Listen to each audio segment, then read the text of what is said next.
I'm Josh Corman. Ian asked me to come rant. I probably will fluctuate between righteous indignation and useful advice, I hope. But as some of you that know me, I say that every year at RSA, I want to quit security. And funny enough, we're going to have a rage quit with Boris and Javid and Jack Daniel immediately following this. So on the one hand, I get very frustrated with our digerati. On the other hand, their family. So I've been feeling a little raw lately, and I figured I won't have the courage to be this raw and this honest. I told people I was going to be more candid, and they said, "Aren't you always candid?" But so please don't take this as preaching. Just take this as more of a confessional of why I find it frustrating to be in security and why I know we could be better, right? So I do very strange research. I research a lot of topics. A lot of you scratch your head as to why I research the topics I do, and I don't matter at all. I'm just desperately trying to seek knowledge. I'm desperately trying to find a way to do this better because I think there's real consequences to what we do. There didn't used to be consequences to what we do. We would fight script kiddies, maybe a little organized crime, but it just really bothers me that we spend 95% of our time and money protecting credit cards instead of focusing things that actually affect our personal lives. And every time I want to quit security, I look at the fact that I have kids. And my kids have to live in the world. I have to live in the world. You have to live in the world. And the security concerns are well beyond credit cards now. It's not just about protecting your organization. It's about your safety, your critical infrastructure, your medical devices. And this isn't FUD. I mean, we have very bad decisions on an ongoing basis about putting software and unreliable systems in places where it is unmerited and unwise. So I want to take this opportunity right before the rage quit to talk about the parts of security where we could improve. So that's just my Twitter handle if you want to tweet profanities at me. I am not an expert, right? I'm so sick and tired of people calling themselves experts on something they've been doing for a year. It takes a lot of work to become an expert on something. We have pockets of expertise. We have pockets of experience, but I'm sick and tired of people calling themselves experts. But seriously, I do worry about where things are going. We tend to get very frustrated in how we define our jobs, but if you expand that scope a little bit, it becomes pretty serious. One more thing, because Conrad's going to accuse me of being self-righteous and sanctimonious or having some inflated sense of self-purpose. I'm not important. I think the things I'm concerned about are important. So it's really not about me. So let me try to diffuse that. I've struggled with this a little bit, but one of the reasons I'm a little raw right now is, my friends know this, but I had a very rough year last year, right? I overextended myself. I overcommitted. I did some very risky research on Anonymous. Some Anons really respected it. Some Anons attacked me. But, I looked at it as an important phenomenon.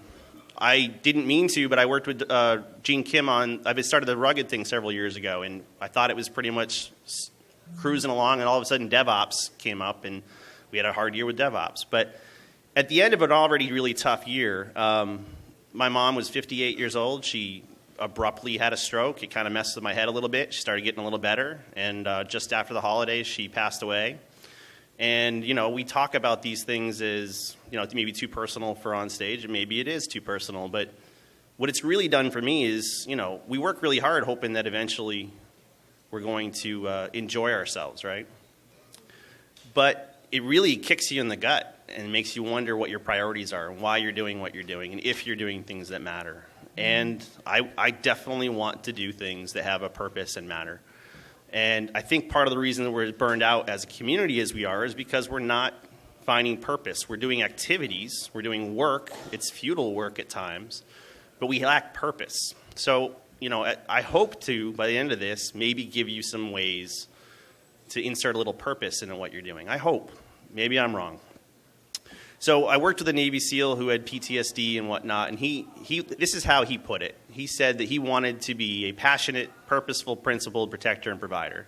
Now, if you like alliteration, that's cool, but the part that really resonated with me is, as a father is, every time I want to quit this stuff, I realize, if I don't do this, if others like me aren't doing this, it's certainly not going to come from the government. They don't have a clue. It's not going to come from legislators. They don't have a clue. It's not going to come from the military. They're looking to us for leadership. So if this room, if this community isn't stepping up, then really no one is. So when I gave my mom's eulogy, I was talking about how she will be remembered. And I tried to ask myself, how do I want to be remembered? And I'm not going to necessarily live up to these things, but at least in the topics I choose, I want to be very honest about it, whether I like the facts or not. I want to tackle the hard things, even if they're scary. And I want to have an impact. That's how I'm motivated. Maybe you're motivated differently. Now, unfortunately, most of you know me to be kind of an ass, right? Just being honest, right? I told you I was going to be honest. But, there's this great quote about, a reasonable man conforms himself to the world.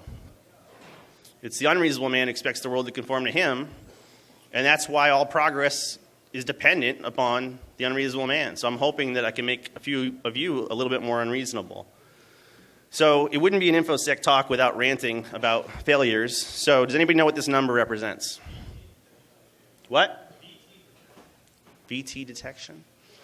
Oh, virus. So in the New York Times, so one of the things that frustrates me is, and I asked Javed and others who were doing show floor interview the digerati, the people who actually work in the security community, and ask them, what do you think the effective rate of signature antivirus is? I just want their off-the-cuff, quick answer. That's your answer. I'm willing to bet most people will say in the 90s. And 44 or 45 are the number of missed viruses in the New York Times compromise.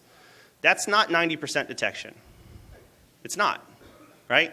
But most people, even in this inner circle, believe that AV is 90%, 98% effective eventually. But it's not, right?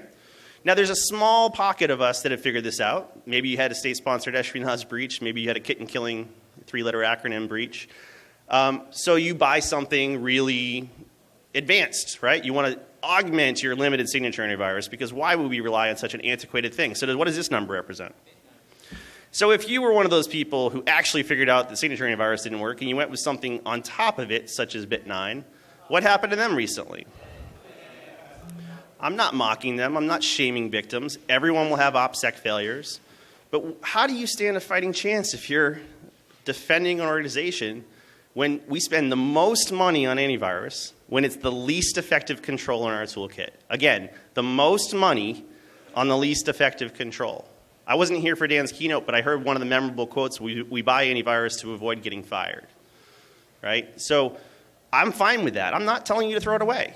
Some people will tell you that. I'm saying, why do we spend the most money on the least effective control? Maybe we should value price it a little differently.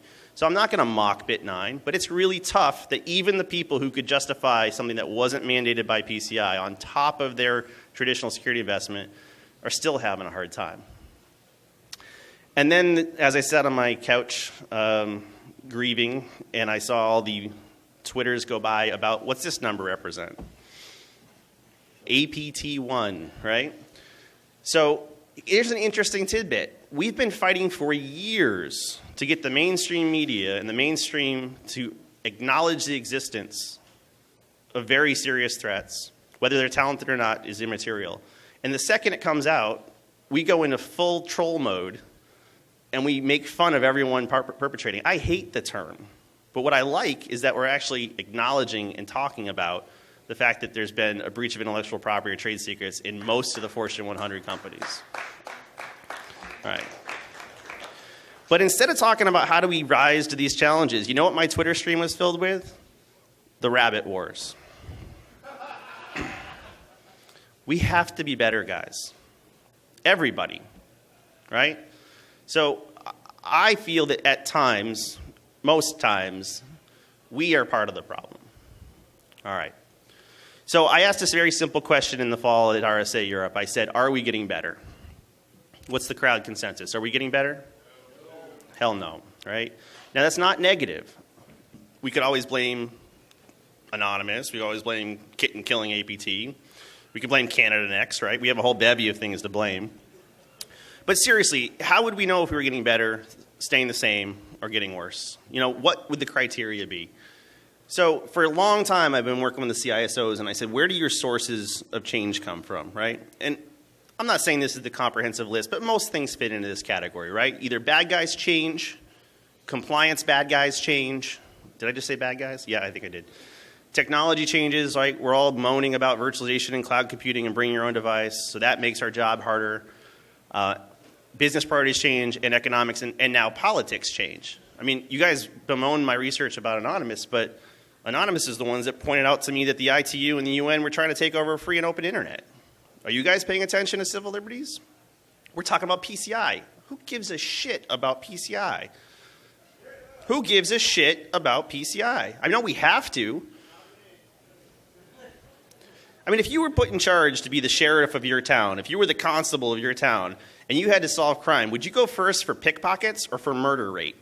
Because what we do is we go for pickpockets. We go for our most replaceable asset, the one that every time you lose one is at most a $50 fine, it's waived.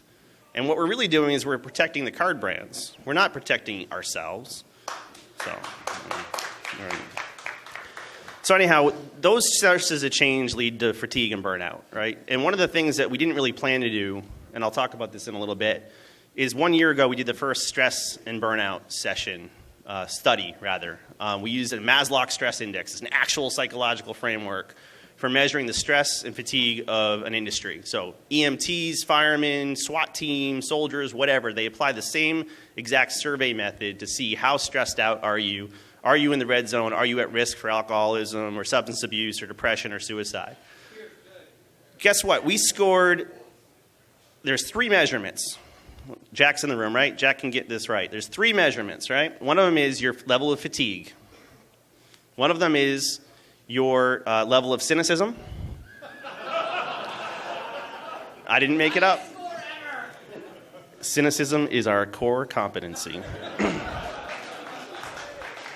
And one of them is, this one's a mouthful, perceived self-efficacy. So in layman's speak, that is, how well do you think you're doing at your job? Not how well are you doing, how well do you perceive that you are doing? So we scored in the red zone in the high risk for both fatigue, because we love our 40-hour work week so much, so we do 2 of them every week. I think that's Jack's joke. By Wednesday, okay, value add. And we were off the charts for cynicism. I'm sure that's a shocker. So, we really need to put some more effort into this. We did this kind of as a one-time project, but, we had some suicides over the holidays. I'm not saying this was the sole cause, but it's not so much that we have a harder job than some of these other life and death jobs. It's that those other life and death high-stress industries have support networks. They have their bosses looking out for early warning signs. They have ways to have counselors on staff. They have methods for intervention if people are in the red zone. So because it's undiagnosed, and I'm no psychologist, but because it's undiagnosed, it has a tighter grip on us than maybe it could if we rendered it more explicit. So look out for your fellow man and fellow woman here, because whether we deserve to be this stressed and burned out or not, we are. I got to tell you, I'm feeling pretty burned out. I can't do this forever, not this way. We have to make some changes. So I believe security matters. I watched a fairly life-changing TED Talk. It was one of the very, very first TED Talks. I hope you watch it on your free time. But it's Simon Sinek, and he has this, the golden circle. And the core of his argument is that, the neocortex, he gets into like brain chemistry and everything, but the neocortex understands facts and language, so what you do, which is why most companies tell you what they do. Some of them can actually tell you how they do what they do. If you walk the show floor at RSA, it's just going to be a bunch of what? I don't know what, but it's going to be a bunch of what?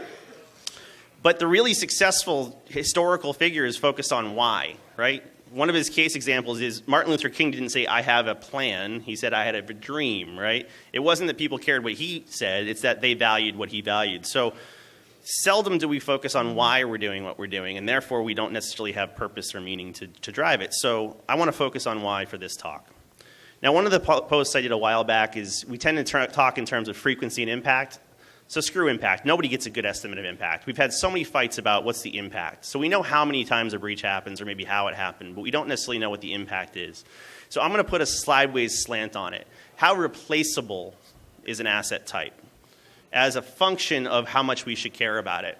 And what kills me is that we spend all of our time on the credit cards, the most replaceable asset. One of the reasons I fought the PCI Council for 2 years isn't that they're bad or isn't that we shouldn't be responsible custodians of cardholder data. It's that while we're focused on that end of the continuum, we're ignoring the really important stuff that affects my personal life, my safety, my medical devices, my rights. I mean, again, mock anonymous all you want in this crowd. They have people who care about making sure there's no more censorship, there's no increased surveillance state, there's no more infringement on civil liberties. They might go about it in a way different than you would, and I'm not apologizing. But we have to focus on some of those things. So initially, security cared about the performance of the asset. That's what antivirus came from. Eventually, we started seeing crime. So we saw fungible assets like credit cards stolen. But now you're seeing with the kitten killers, like out of APT1 China, there's increased awareness. You know, by my rough tally, 100 of the Fortune 100 have lost intellectual property in the last 18 months. It's a veritable vacuum cleaner, sucking value out of our GDP. So whether you're patriotic or not, if you know someone who doesn't have a job, that's got to contribute somewhere in there, you know. So that's a serious one. And this year we'll have lots of bloviating about that one. But I actually really care about my civil liberties and my rights a lot. And you probably should too. You know, when you have something like SOPA come to the Senate floor or whatnot, and almost pass, it's really to protect the MPAA and the RIAA. And if it protects them at the cost of looking at your private stuff, that's not a good trade, right? So how many of us have actually informed a senator or a congressman on the trade-offs? If you have, kudos to you. But what we need to do is stop thinking about just our day jobs and our credit cards and start thinking about how this impacts our lives, right? And then also safety and human life stuff, which I'll get to. Now, Dan Geer is my idol. I don't know if it's those sexy, sexy mutton chops or just because he's such a smart guy. But he talks about security in terms of dependence. You know, I think the phrase he uses is security is the absence of unmitigatable surprise, something like that. That's how he talks. But I like to think about this. The simple measure why I know we're not getting better is that I see that if you look at where software and embedded OSs and whatnot are permeating everything, it's really simple. Our dependence on IT and software is growing faster than our ability to secure it. We've known about SQL injection for 13 years. And we still have headline after headline after headline. It's one thing when it's easy to pop a server. It's another thing when it's easy to pop an insulin pump. I mean, raise your hand if you've gone on Shodan recently, right? It's not FUD. You can search for PLCs, programmable logic controllers, exposed directly to the internet with default passwords and creds. Right now, we have dependence where it is unmerited and irresponsible. So the question when you have this situation is, do we make it more dependable or depend upon it less? And I'm suggesting that we have been asleep at the wheel and we should probably discourage some of the increased dependence. So there's power systems. There's a Microsoft OS in almost every rental car I take now. I don't like that. I was really pumped about the insulin pump talk because I thought this was a pretty serious issue. They're going to keep putting more connectivity into more medical devices because none of us sufficiently explained to them why that's a bad idea. You know, there's some use cases I just simply don't care if it's connected via Bluetooth. But we didn't do is get critical mass to actually get them to do something about it. There's actually one company who has the lion's share of medical devices. I think it's called Medtronic. One talk done on insulin pumps didn't get them to change behavior and didn't get their competitors to change behavior. So here's an experiment. For the next 24 hours, every time you see the word software, I want you to say vulnerability. Such that if you have a toaster with software on it, you have a vulnerable toaster.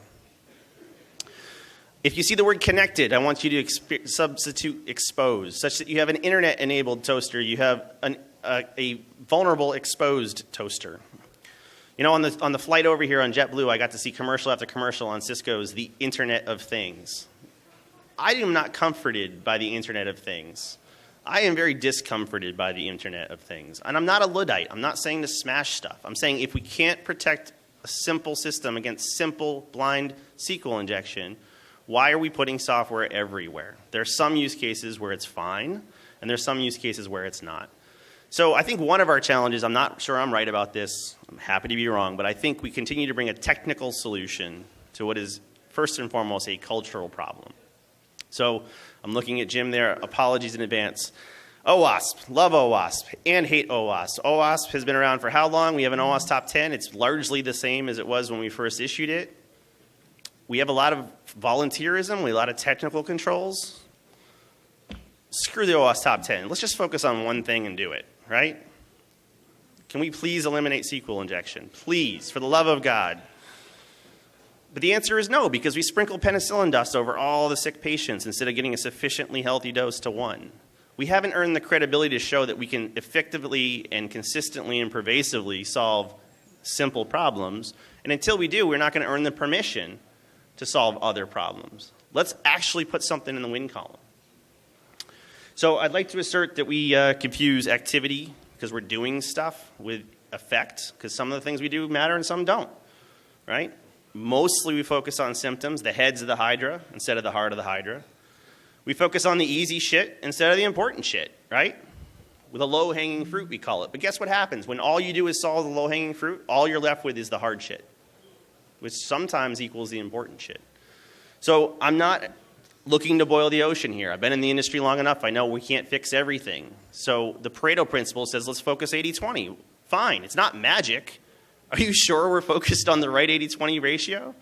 I'm pretty sure we're not, right? I think we could articulate where we're spending our money, our time, our effort is on less important stuff.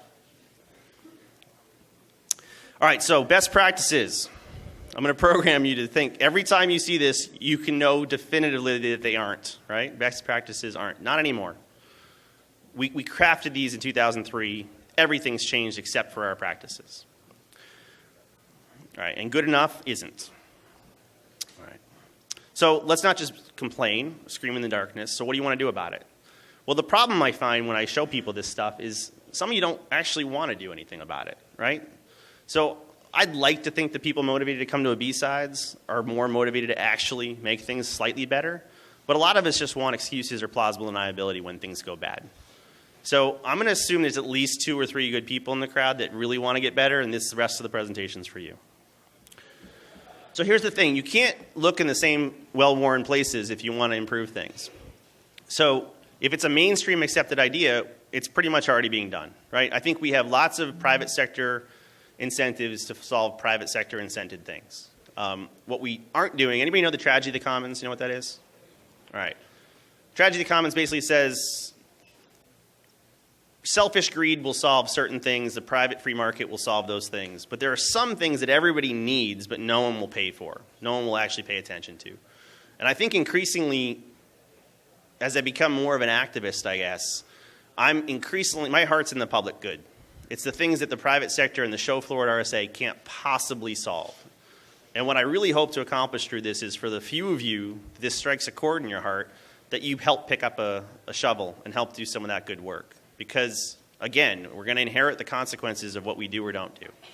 So you have to look off the edges of the map. Now, unfortunately, sometimes that involves pissing people off, and there be dragons on the edges of the map. So the very first time I pissed people off was my very first time I took a risk. And I'm not going to read all these, but these are my 7 dirty secrets of the security industry. The one that matters is the one that's still true, which is that vendors do not need to be ahead of the threat. They only need to be ahead of you. And most of the vendors out there peddling their wares aren't really trying to make security better. They're just trying to be buzzword compliant. So after I pissed off the vendor community, I realized you can't just punish the charlatans out there. You also have to supply better ways to do things. So I looked at OWASP and I said, okay, they're providing the what to do or the how to do it, but they're not providing the why to do it. So a few of us started this idea of rugged software. So in a nutshell, none of you, look up at the ceiling, none of you sat in perpetual fear that this building was going to collapse upon you. None of you, right? You know, steel and concrete. Oh, all right, so we have one. Okay. So, yeah, it is San Francisco. Good point. So the point is that steel and concrete are core infrastructure. We need to depend upon them. They're transparent because they're dependable. But the problem is that software is becoming as core to our infrastructure, but it's not nearly as reliable. In fact, it's infinitely attackable. So we were trying to say, instead of trying to put aftermarket security and fight the heads of the Hydra downstream on indefensible IT infrastructure, is there some way to, instead of calling developers lazy assholes, to actually get people to select, procure, deploy more defensible IT. We're not looking to make perfect code. It was more the idea that when you build a skyscraper in San Francisco, they have these pesky problems called earthquakes.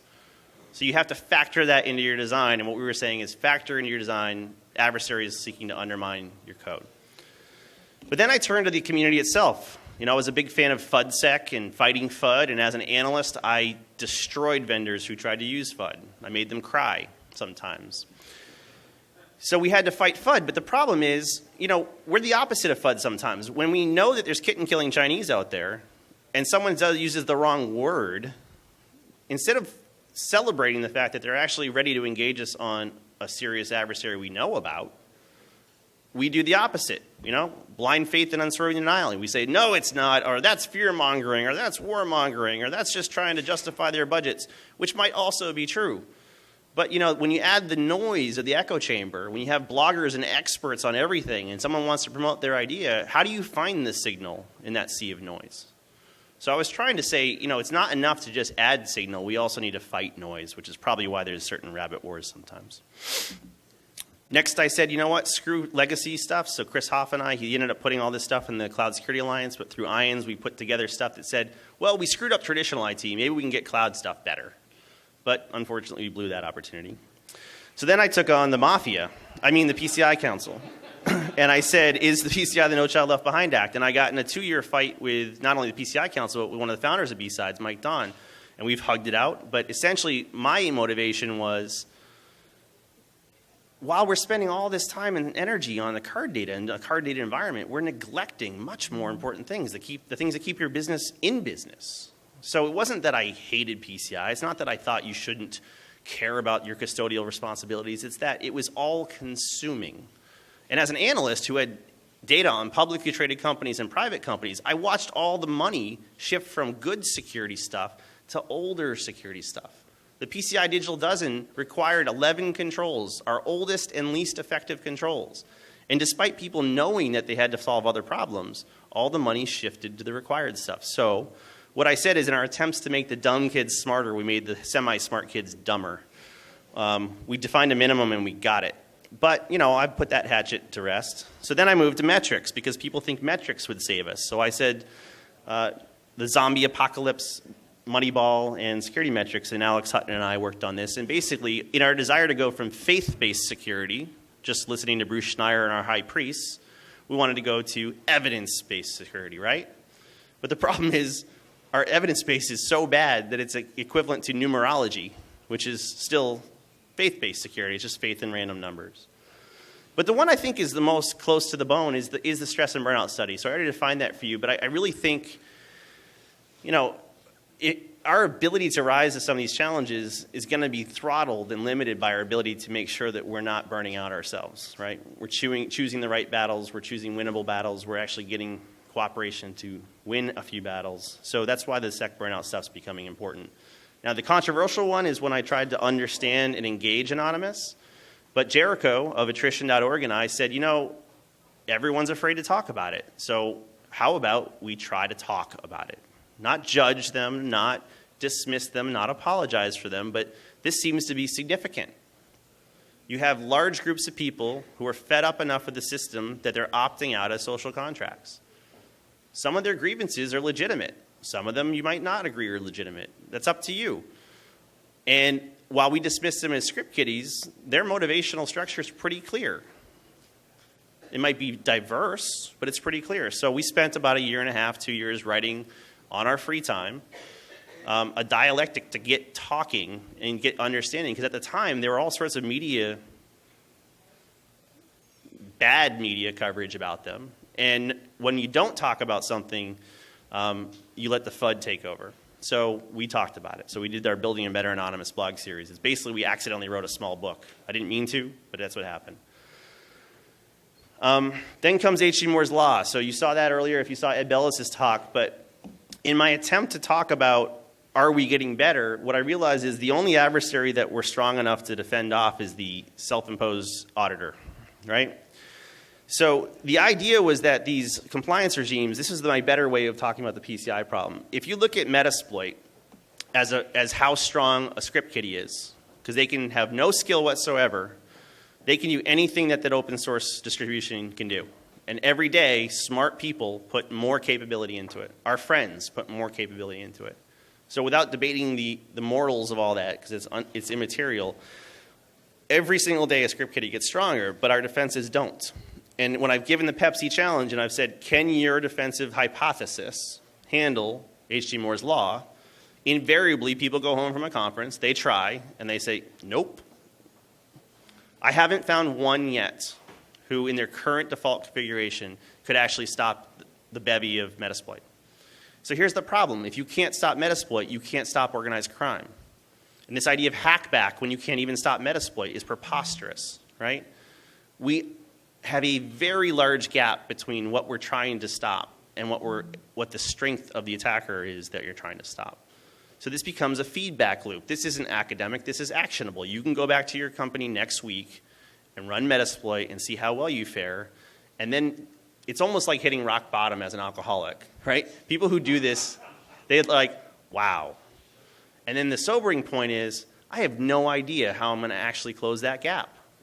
Now, you can make fun of Metasploit if you want, pick a different free attack tool, but if you can't handle the free attack tools, then what makes you think you can stop any attack? So if all you're doing is PCI and you're not going to rise to meet H.G. Moore's law, you might as well just do PCI. Don't waste a penny on something half measured. Of course not, but you know there's certain step functions and echelons where enough security for a particular adversary tells you when you've done enough to actually move the needle. It doesn't mean you're going to be safe. I'm not even asserting that. Then I focus on adversary stuff, and all these alleged thought leaders told me that you shouldn't have to care who's attacking you, and yet all the banks and institutions and victims of espionage certainly seem to care, so I'm promoting adversary stuff. Now, the one I really want to talk about is, again, I learned this from Anon. I didn't learn this from my congressman. I didn't learn it from an RSA security conference. I didn't learn it from a BSides. But basically, the UN's trying to take over the internet. This isn't FUD. Through the ITU, they're trying to take a free and open internet kind of loosely governed by what's called a multi-stakeholder model, and they're trying to make it the sole province of a sovereign nation state. Now, the problem with this is some nation states want to censor their people. They want to surveil their people. They want to block VPNs and Tor. They want to tax and tariff traffic that traverses through there. And this is not exactly what the digital natives of the internet believe in. It's not exactly what I believe in, right? We kind of like this free meritocracy of ideas, this free open internet, this democratization of things. So in the World War 3.0 article, Kaminsky, Jeff Moss, myself, and Vint Cerf were profiled on how the relationship between the response to too much surveillance is chaotic actors. And the counter response is more surveillance, which makes people more pissed off, which encourages more surveillance. So you have this finger trap for fast escalation. And what the ITU and the UN don't realize is they're creating an insurgency, counterinsurgency escalation. Now, I'm not trying to get all political on you, but we're the technically informed folks that should be explaining how you can't actually do this. Does anybody remember how the CDC poked a hole in the Great Firewall of China? Remember Peekabooty? The attempts to control the internet are futile. They will not work. There is no upside. What the downside is it's fueling more chaotic activity. It's destabilizing, and it's encouraging more bad laws. So it's not going to actually ever lead to control of the internet. But anyhow, I digress. And then we picked the douchiest topic we could possibly think of.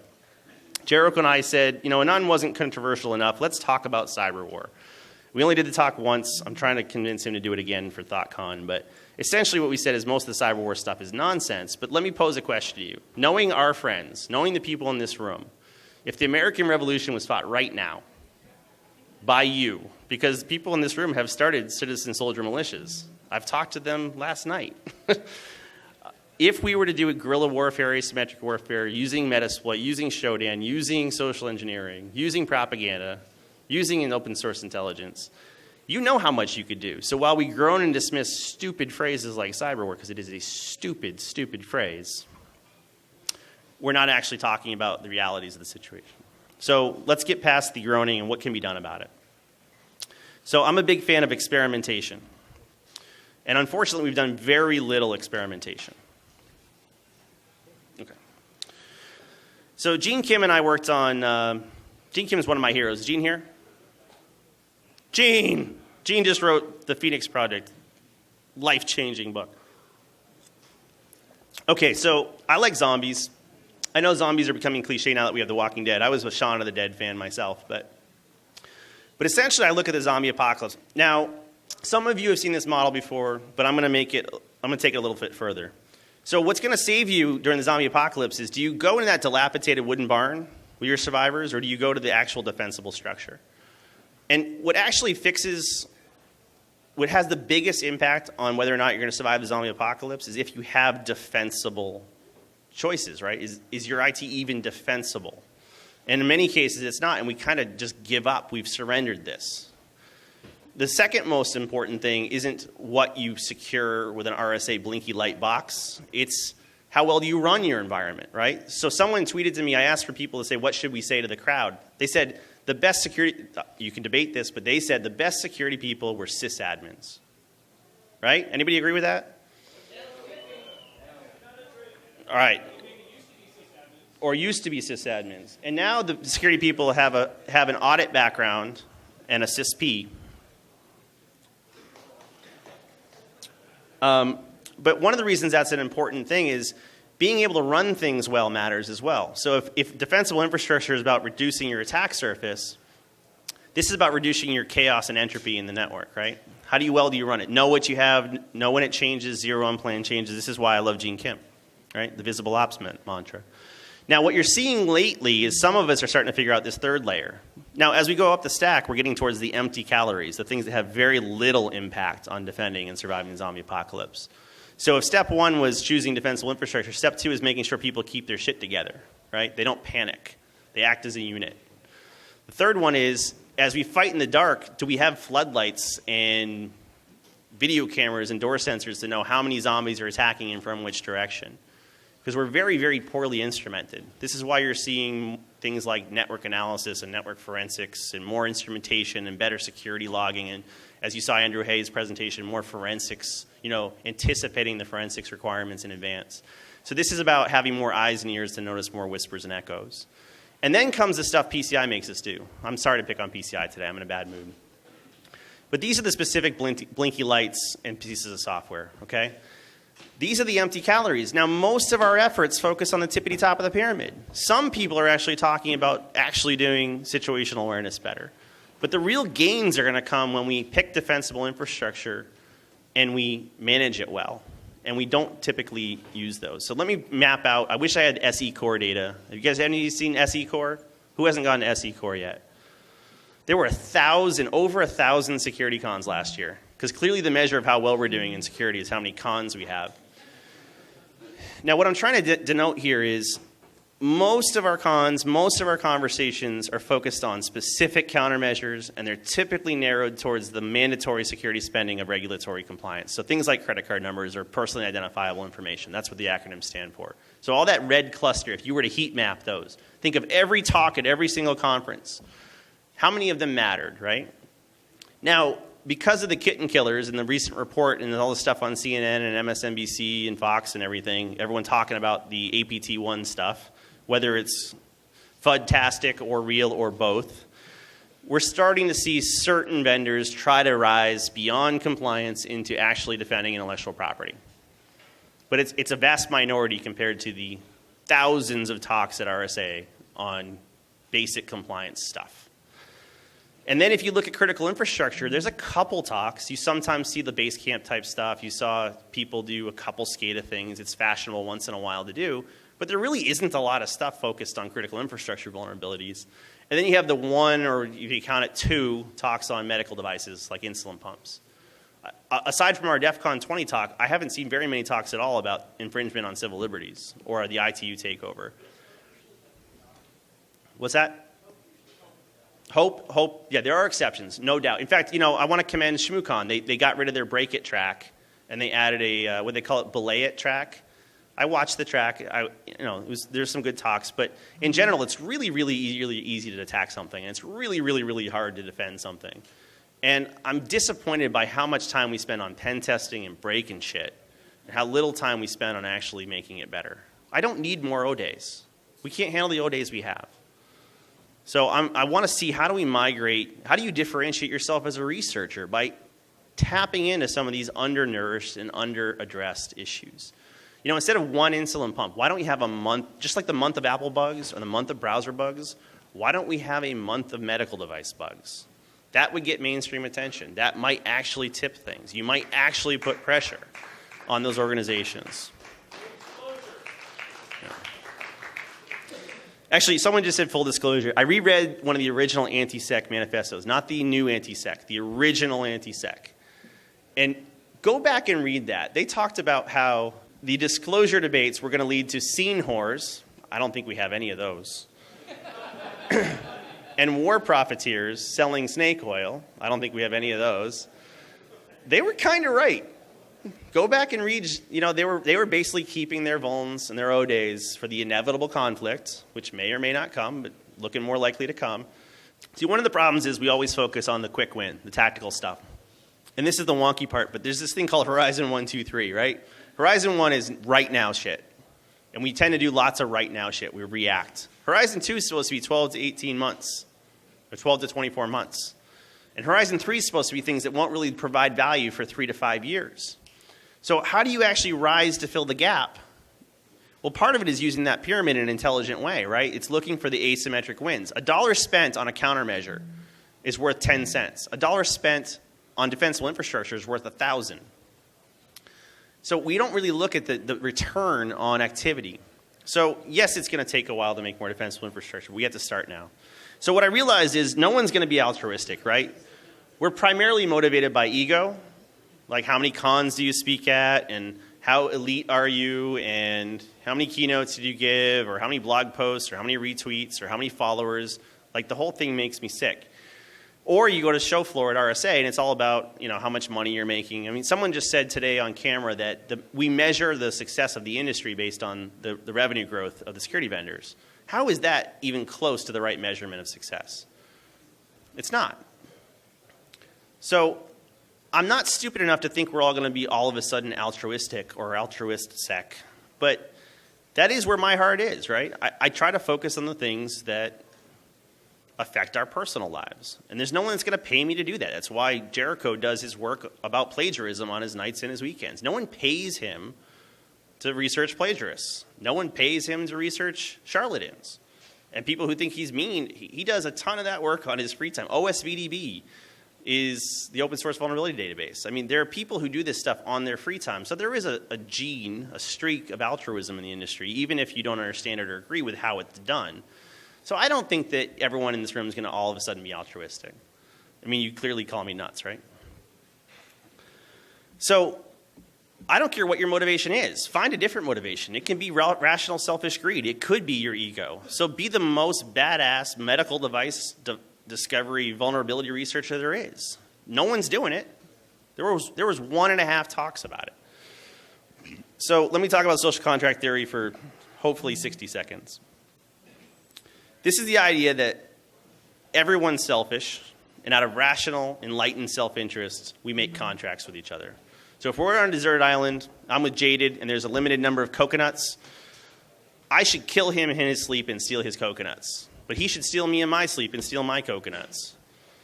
But the problem is, with that model, neither one of us will ever get sleep. And we'll be grouchy, cranky bastards. Oh, wait, that's exactly what we are. Shit. Bad analogy.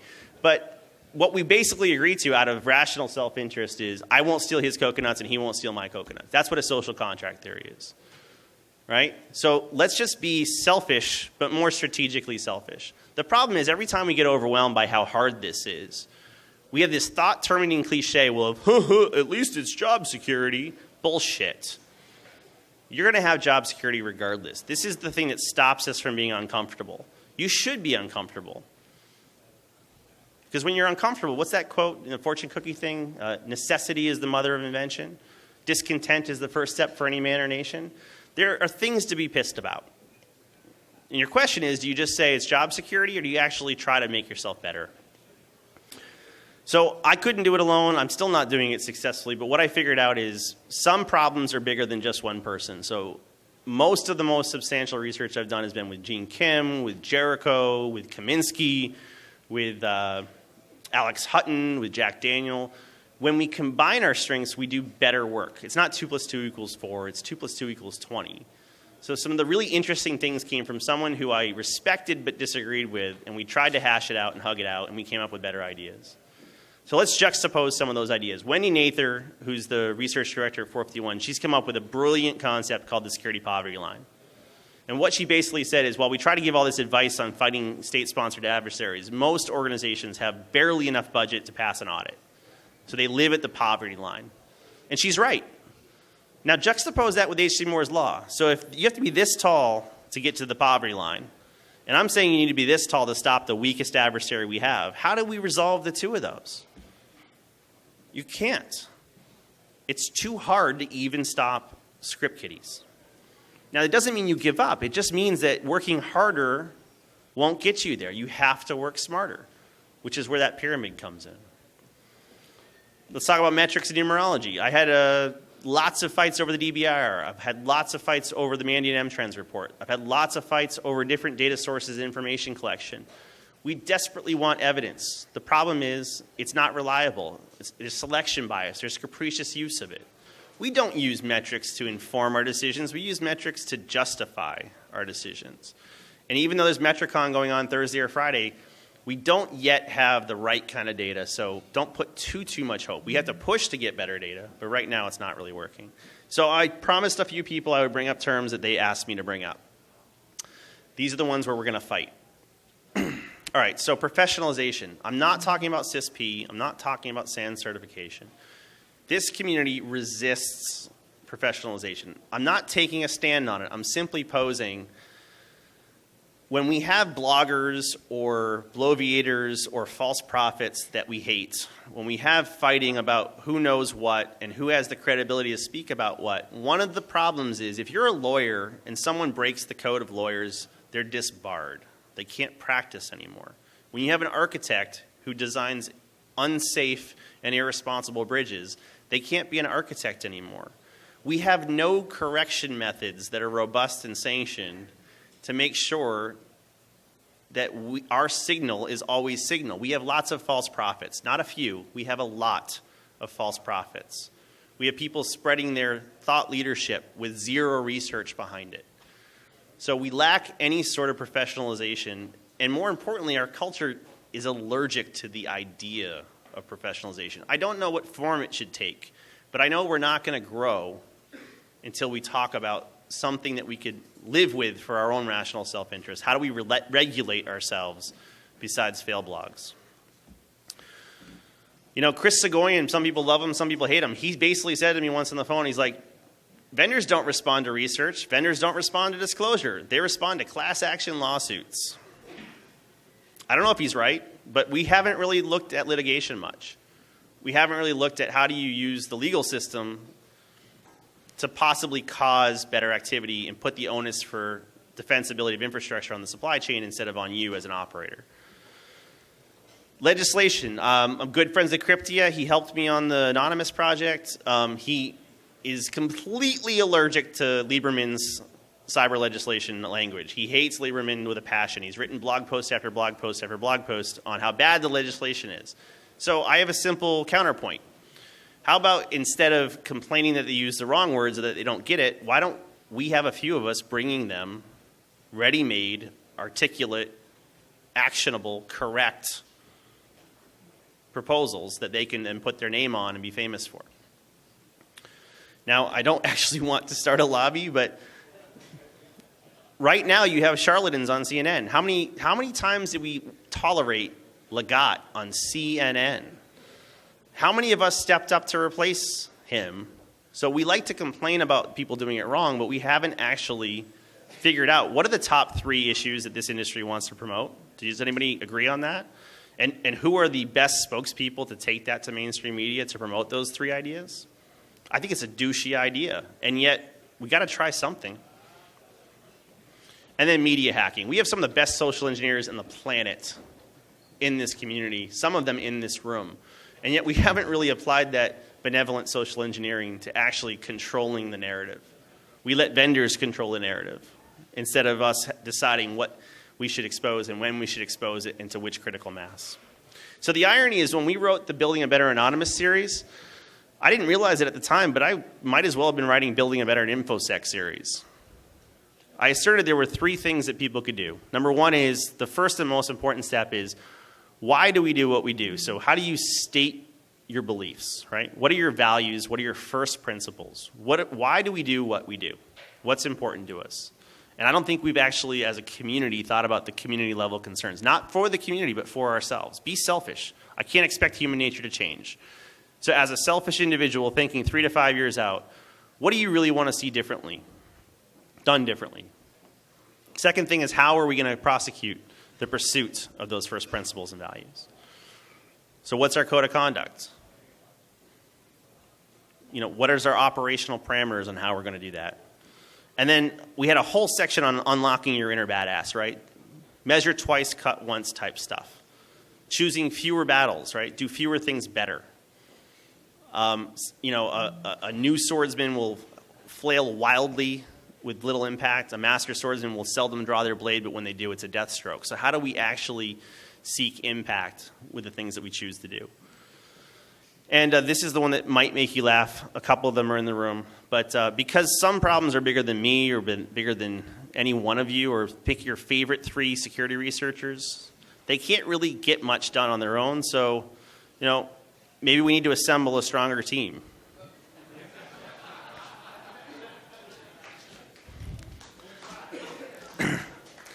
So if you can't tell who that is. Well, so Scarlett Johansson, was actually part of my Secret Squirrel team. I didn't have to put a face on hers because she was actually part of it. But because I didn't have a Scarlett Johansson, I did have a really angry squirrel. But seriously, these are people I shared a stage with last year. These are people I did joint research with, some of them privately, some of them publicly.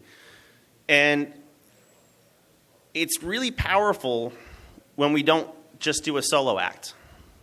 So as fast-talking and brilliant as Gene Kim is, guess how much more of a badass he is if you combine him with an Alex Hutton who looks at the data.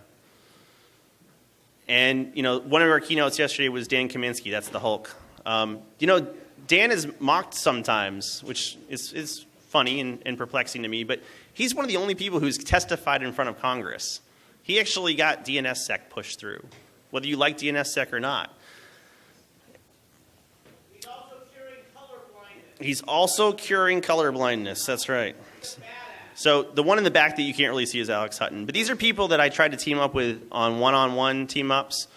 But imagine what could happen if a few of us got our shit together and brought bigger ideas and bigger talent to bear. And I think we're at that stage. The days of just trying to get a talk accepted, it's not challenging anymore. It's not interesting anymore. It's not impacting much anymore. So I'd really like to see what happens when really talented individuals team up. And if you think this is douchey, Honey Badger don't care. Because Honey Badger does care. And I've teamed up with some of those guys individually and collectively, and we made magic happen. And I'd like to see going forward we actually try some of that. And I want to see more people brought into the fold. So I'm not the kind of person that needs to talk to you for 2 hours or an hour and a half, so I'm going to try to end a little bit early. But essentially, I'm pretty certain we need to be better. It's not saying that we suck. It's saying that we've been at this level of play for long enough. And I don't want to focus on the things that don't matter and don't affect my personal life or my future. I want to focus on things that do matter and do affect your personal life. Who cares about me? Care about yourself. Focus on the things that affect your personal life, your rights, your safety, because there is no cavalry, right? There are no grown-ups. When I did that Vanity Fair thing, he talked to me first. I expected he was going to go to Congress and go into the Beltway and go in the intelligence community. He said, I'm going to go talk to the grown-ups now. That's what he said to me. He goes, I'm going to go talk to the grown-ups now. And then about a month and a half later, he came back. He goes, Josh, there's no grown-ups. They don't understand. And he was right. They don't. We are the grown-ups. And that should terrify you.